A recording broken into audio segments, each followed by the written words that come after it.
progovorio je. Posle 2 dana ćutanja, Milan V., vozač borbenog vozila Pasars, konačno je rekao: ne sjećam se ničega. Tog dana, kada je, vozeći pijan, prešao u suprotnu kolovoznu traku i pregazio porodicu Lazović, tvrdi da mu je iznenada pozlilo. Ali koga briga šta on priča? Stvar je da je svojom neodgovornošću u sekundi ubio 5 ljudi. Porodica Lazović nije imala šanse. Oklopni monstrum je naleteo na njihov mali Ford i zbrisao ih s lica zemlje.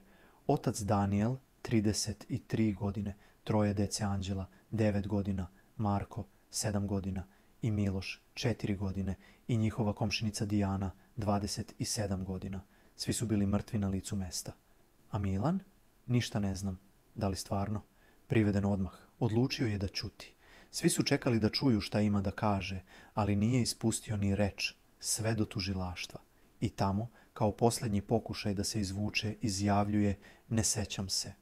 Ali jedno je sigurno, on možda može da zaboravi, ali oni koji su izgubili svoje najmilije nikad neće.